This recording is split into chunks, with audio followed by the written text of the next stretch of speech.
মুসা আলাইহিসসালাম ও আল খিদরের গল্প এক অদ্ভুত ও শিক্ষণীয় গল্প। সূরা কাহাফে যে গল্প বলেছেন স্বয়ং আল্লাহ, কি ছিল সেই গল্পে, কি সেই গল্পের শিক্ষা, তা নিয়েই আজকের আয়োজন। মুসা আলাইহিস সালাম তার অনুসারীদের উদ্দেশ্যে খুতবা দিচ্ছিলেন। এমন সময় তার এক অনুসারী তাকে জিজ্ঞেস করলেন যে বর্তমানে পৃথিবীতে সবচেয়ে জ্ঞানী ব্যক্তিকে। যেহেতু মুসা আলাইহিস সালাম ছিলেন আল্লাহর একজন নবী এবং তিনি নিজে সরাসরি আল্লাহর সাথে কথা বলতেন, তাই তিনি বললেন, এই পৃথিবীতে সবচেয়ে জ্ঞানী ব্যক্তি আমি। তার এই কথা শুনে আল্লাহ সঙ্গে সঙ্গে ওহী পাঠালেন তার কাছে আর বললেন, হে মুসা, এই দুনিয়ায় আমার এমন এক বান্দা আছে যে তোমার চেয়েও বেশি জ্ঞানী। মুসা আলাইহিস সালাম বিনীতভাবে আল্লাহর কাছে জানতে চাইলেন কে সেই ব্যক্তি, আর তার কাছ থেকে তিনি জ্ঞান অর্জন করতে চাইলেন। আল্লাহ তাকে অনুমতি দিলেন। আল্লাহ বললেন, সেই ব্যক্তিকে খুঁজে পাওয়া যাবে যেখানে দুইটি সাগর একসঙ্গে মিলিত হয়েছে। আর যখন মুসা আলাইহিস সালাম দেখবেন যে তার খাবার গায়েব হয়ে গেছে, তখনই বুঝে নিতে হবে তিনি পৌঁছে গেছেন সে জায়গায়। মুসা আলাইহিস সালাম রওনা হলেন তার সাথে একজন অনুসারীকে নিয়ে। সেই ছেলের হাতে ছিল একটি ঝুড়ি, যাতে একটি মাছ ছিল তাদের খাবারের জন্য। তারা হাঁটা শুরু করলেন। হাঁটতে হাঁটতে বহুদূর চলে এলেন। তার অনুসারী সেই ছেলেটি জিজ্ঞেস করল, আর কতদূর হাঁটতে হবে? মুসা আলাইহিস সালাম বললেন, যতক্ষণ না আমি সেই ব্যক্তিকে খুঁজে পাচ্ছি আমি হাঁটতে থাকব। এর জন্য যদি আমাকে বছরের পর বছরও হাঁটতে হয়, তাও আমি থামব না। হাঁটতে হাঁটতে তারা আসলেন দুই সাগরের সংযোগস্থলে। সেখানে মুসা আলাইহিস সালাম বিশ্রাম নিলেন। মুসা আলাইহিস সালাম যখন ঘুমিয়েছিলেন, তখন তার অনুসারী ছেলেটি দেখল যে তাদের ঝুড়ি থেকে সেই মাছটি লাফ দিয়ে সমুদ্রে নেমে গেল আর অদৃশ্য হয়ে গেল। চোখের সামনে এমন বড় একটা ঘটনা দেখে তিনি প্রচণ্ড অবাক হলেন। কিন্তু মুসা আলাইহিস সালাম ঘুমিয়েছিলেন, তাই আর তিনি তাকে ডাকলেন না। ভাবলেন তিনি উঠলে তাকে সব কথা বলবেন।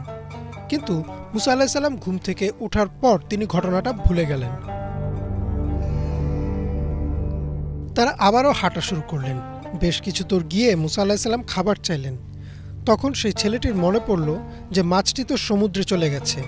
তখন তিনি পুরো ঘটনাটা বললেন আর বললেন যে শয়তান তাকে ভুলিয়ে দিয়েছে ঘটনাটি। এরপর তারা ফিরে গেলেন সেই জায়গায়। গিয়ে তাদের সাথে দেখা হলো আল খিদরের। আল খিদর তার নাম নয়। মহানবী সাল্লাল্লাহু আলাইহি ওয়াসাল্লাম বলেন, তাকে এই নামে ডাকা হয় কারণ তিনি যেখানে যান সেই জায়গা আল্লাহর কুদরতে সবুজ হয়ে যায়। খিদর শব্দের অর্থ হচ্ছে সবুজ। মুসা আলাইহিস সালাম তাকে বললেন, আমি আপনার সাথে থাকতে চাই, জ্ঞান অর্জন করতে চাই। আল খিদর তাকে অনুমতি দিলেন, তবে তিনি একটি শর্ত জুড়ে দিলেন। মুসা আলাইহিস সালাম কোনো প্রশ্ন করতে পারবেন না, শুধু যতটুকু তিনি নিজ থেকে জানান ততটুকুই। এই শর্তে রাজি হয়ে মুসা আলাইহিস সালাম তার সাথে যাত্রা শুরু করলেন।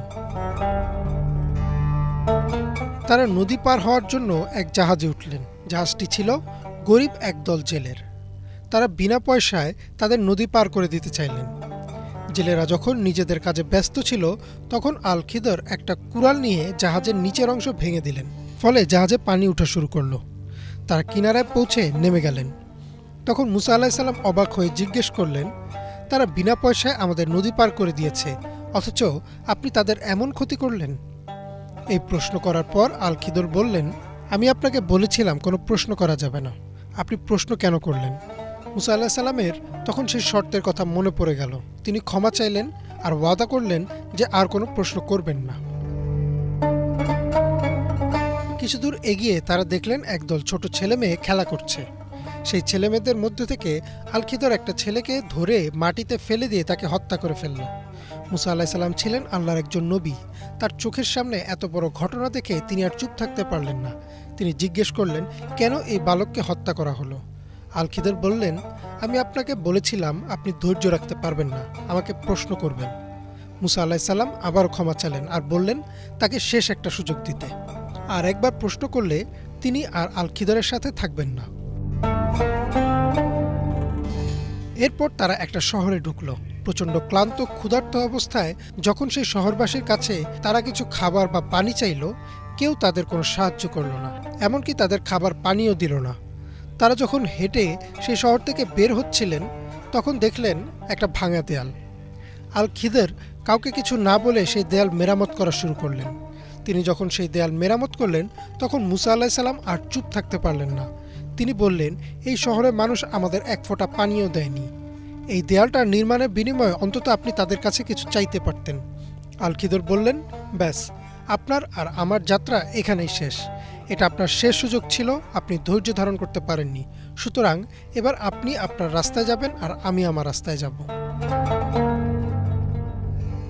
মুসা আলাইহিস সালাম যখন চলে যেতে প্রস্তুত হলেন তখন আল খিদর তাকে বললেন, যাওয়ার আগে আপনাকে বলি আমি সেই 3টি কাজ কেন করেছি। আমি সেই গরিব জেলেদের জাহাজ ভেঙে দিয়েছি কারণ এক অত্যাচারী রাজা সেখানে ছিল। তারা আশপাশে সব নিখুঁত নৌকা জব্দ করে নিচ্ছিল, যার বিনিময়ে তারা কোনো টাকাই দিচ্ছিল না। আমি তাদের নৌকা ভেঙে দিয়েছি, ফলে সেই রাজা আর তাদের নৌকাটা নেয়নি। এছাড়া এলাকার সব নৌকা সে রাজা জব্দ করেছে। আমি সেই ছোট বালকটিকে মেরেছি কারণ তার বাবা মা খুবই ভালো মানুষ, তারা আল্লাহর অনুসারী, কিন্তু তাদের এই ছেলে বড় হয়ে জমিনে ফিতনা সৃষ্টি করবে। তার কারণে তার বাবা মা অত্যন্ত অপমানিত হবে। আর এই ছেলের বিনিময়ে আল্লাহ সেই দম্পতিকে একজন পরহেজগার ও মুত্তাকি সন্তান দিবেন। আর সর্বশেষ আমি সেই শহরের দেয়ালটা মেরামত করে দিয়েছি কারণ এই দেয়ালটা দুজন এতিম শিশুর। এই দেয়ালের নিচে তাদের বাবা তাদের জন্য কিছু সম্পদ পুঁতে রেখেছেন। যদি দেয়ালটা আমি নির্মাণ না করতাম তাহলে শহরবাসী সেই সম্পদ লুট করে নিয়ে যেত আর সেই এতিম শিশুরা কিছুই পেত না। এই গল্পের মূল শিক্ষা হচ্ছে, আল্লাহ যা করেন তা আপাত দৃষ্টিতে আমাদের কাছে খারাপ বা কঠোর মনে হতে পারে, কিন্তু আল্লাহর সব সিদ্ধান্তের পেছনেই থাকে একটা সুন্দর পরিকল্পনা যা আমরা হয়তো বুঝতে পারি না। আল্লাহ মুসা আলাইহিস সালাম ও আল খিদরের এই ঘটনার মধ্য দিয়ে আমাদের শিক্ষা দিচ্ছেন যেন যে কোনো পরিস্থিতিতেই আমরা আল্লাহর সিদ্ধান্ত মেনে নেই ও আল্লাহরই আনুগত্য স্বীকার করি। ইমরান মাহমুদ, বাংলা ভিশন।